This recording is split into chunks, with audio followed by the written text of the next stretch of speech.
ഓണത്തിൻ്റെ ജോലിയിലൊക്കെയാണ് കേട്ടോ. രാവിലെ തന്നെ പൂക്കളം ഇടാനുള്ള ഒരുക്കത്തിലാണ്. പൂവിനൊക്കെ ഭയങ്കര വിലയായിരുന്നു. ഞാൻ ഇന്നലെ വൈകിട്ട് പോയി മേടിച്ചതാണ് പൂക്കളൊക്കെ കേട്ടോ, ഇന്ന് രാവിലെ പൂക്കളം ഇടാൻ വേണ്ടി.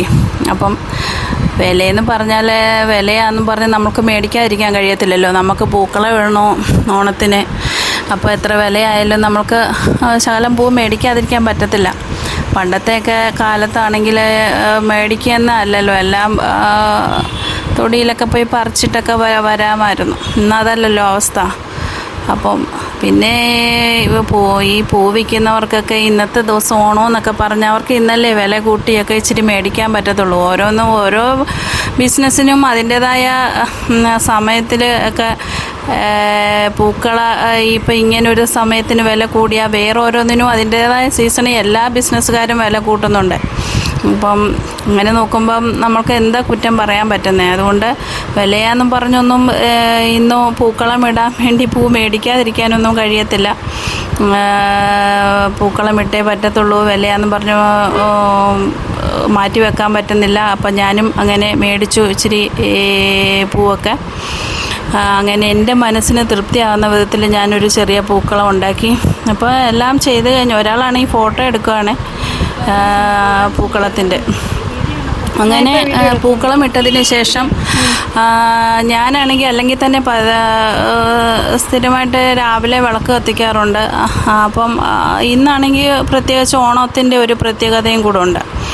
അപ്പോൾ അങ്ങനെ ഇന്നത്തെ പ്രത്യേകത ഞാനാണെങ്കിൽ ഗുരുവായൂരമ്പലത്തിൽ പോയ സമയത്ത് പോയിട്ടുള്ളപ്പോൾ ഒരു പ്രാവശ്യം വെളിയിൽ നിന്നാണെങ്കിലേ നടയിൽ നിന്ന് ഒരു ഗുരുവായൂരപ്പൻ്റെ തീരെ ചെറിയ ഒരു രൂപം മേടിച്ചിട്ടുണ്ടായിരുന്നു. അപ്പോൾ ഞാനത് വിളക്ക് കത്തിക്കുന്നിടത്ത് വെച്ചിട്ടുള്ളതാണ്. അപ്പോൾ ഇന്നാണെങ്കിൽ പുള്ളിയെ ഒന്ന് അലങ്കരിച്ചു തനിയെ പ്രത്യേകിച്ച്. പിന്നെ ഇന്ന് രാവിലെ അടയാണ് ഉണ്ടാക്കിയത്. അപ്പം ഞങ്ങൾക്ക് രാവിലെ ചായയ്ക്കും അതാണ് അതുകൊണ്ട് എടുത്തത്. അങ്ങനെ മനസ്സിന് ഒരു വല്ലാത്തൊരു അനുഭൂതി. ഓണമല്ലേ, അതിൻ്റെ ഒരിത് പൂക്കളം ഇട്ടതും ഒരു തൃപ്തിയാകുന്ന വിധത്തിലൊരു പ്രാർത്ഥനയുമൊക്കെ അങ്ങനെ ഒരു വല്ലാത്തൊരു മനസ്സിനൊരു സന്തോഷം തരുന്നു. അപ്പം അതെല്ലാം കഴിഞ്ഞ് പിന്നെ സദ്യയുടെ കാര്യം പറയാനാണെങ്കിൽ ഈ പ്രാവശ്യത്തെ ഓണത്തിന് ഞങ്ങൾ രണ്ടും മാത്രമേ ഉള്ളൂ വീട്ടിൽ. അത് കാരണം 2 പേർക്കായിട്ടൊക്കെ ഓണസദ്യ ഒരുക്കുക എന്ന് പറയുമ്പോഴത്തേക്കിന് അതൊരു വല്ലാത്ത ഇത്. പണ്ടത്തെ കാലത്തെ മാതിരിയല്ല. പണ്ടത്തെ കാലത്ത് വീടുകളിൽ എല്ലാവരും ഉള്ളപ്പം ഇങ്ങനെയൊക്കെ സദ്യകളൊക്കെ ഉണ്ടാക്കിയാലേ നമ്മൾ കഴിക്കാനൊക്കെ ആൾക്കാരുണ്ട്. അപ്പോൾ അത് എല്ലാവരും കൂടെ അതിൻ്റെ ജോലികളിലൊക്കെ ഏർപ്പെടുന്ന അതൊരു വല്ലാത്തൊരു അനുഭവമാണല്ലോ. പക്ഷേ ഇന്നതല്ലല്ലോ അവസ്ഥ. അപ്പം വീടുകളിലൊക്കെ ആൾക്കാരൊക്കെ കുറവാണെങ്കിൽ ഓണസദ്യ ഉണ്ടാക്കുന്ന കാര്യമൊക്കെ വലിയ ഒരു ഇത്. ഇന്നാണെങ്കിൽ ഒക്കെ മേടിക്കാനും കിട്ടുന്നുണ്ട് ഓണസദ്യ എന്നൊക്കെ പറഞ്ഞ്. ഇപ്പോൾ അതൊരു ബിസിനസ് തന്നെയാണ്. അപ്പം ഞങ്ങളാണെങ്കിൽ എന്നാൽ ഉണ്ടാക്കണ്ട ഈ പച്ചക്കറിയുടെയും സാധനങ്ങളുടെയും വിലയ്ക്ക് 2 പേർക്കായിട്ട് ഓണസദ്യ ഉണ്ടാക്കുക എന്ന് പറയുമ്പോൾ അതിൽ നല്ലത് മേടിക്കാമെന്ന് വിചാരിച്ചു. അങ്ങനെ ഒക്കെ അന്വേഷിച്ചു. അപ്പോൾ ഒരിടത്താണെങ്കിൽ ഒരു ഓണസദ്യക്ക് 800 ചില്ലുവാൻ രൂപ, വേറൊരിടത്താണെങ്കിൽ ഒരു ഓണസദ്യക്ക് 1200 രൂപ. ഈ സദ്യക്കാണെങ്കിൽ ഒന്നിന് 420 രൂപയായിരുന്നു. അങ്ങനെ ഞങ്ങൾ പിന്നെ ഇതാണ് മേടിച്ചത്. 2 എണ്ണം മേടിച്ചാൽ ഞങ്ങൾക്കത് വളരെ കൂടുതലാണ്. അത് കാരണം ഞങ്ങൾ ഒരെണ്ണത്തിന് ഓർഡർ കൊടുത്തുള്ളൂ.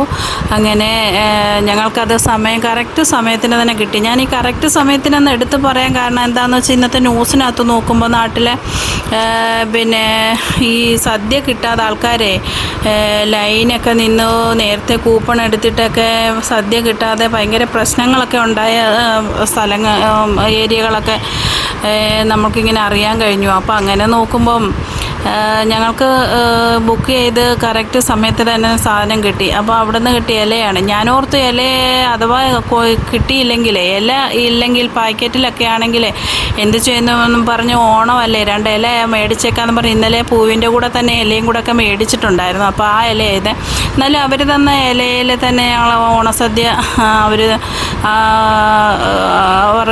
ചോറും കൂട്ടാനുകളെല്ലാം അതിൽ തന്നെ ആക്കി നിങ്ങളെ ഒന്ന് കാണിക്കാമെന്ന് വെച്ചാണ് ഞാൻ ഇങ്ങനെയൊക്കെ എടുത്ത് കാണിക്കുന്നത് കേട്ടോ. അപ്പം ഇത് ചോറാണെങ്കിൽ ഒരു നന്നായിട്ട് കഴിക്കുന്ന ഒരാൾക്ക് സുഭിക്ഷമായിട്ട് കഴിക്കാനുണ്ടായിരുന്നു. പിന്നെ ഞങ്ങൾക്കാണെങ്കിൽ ഞങ്ങൾ രണ്ടുപേരും കഴിച്ചതിന് ശേഷം ഇച്ചിരി മിച്ചം കൂടെ വന്നു. അപ്പം അതാണ് അതിൻ്റെ ഒരു കാര്യം. ചോറ് നന്നായിട്ടുണ്ടായിരുന്നു. കൂട്ടാനുകളൊക്കെ ഒരാൾക്കുള്ളത് ആവശ്യത്തിനുള്ളതേ, ഒരു സദ്യയല്ലേ, അപ്പോൾ അതിനുള്ളതേ ഉണ്ടായിരുന്നുള്ളൂ. പരിപ്പ്, സാമ്പാർ, മോരുകറി, പിന്നെ രസമൊക്കെ ഒഴിക്കാനുണ്ടായിരുന്നു. അപ്പോൾ അങ്ങനെ ഓണസദ്യയുടെ കാര്യം റെഡിയായി.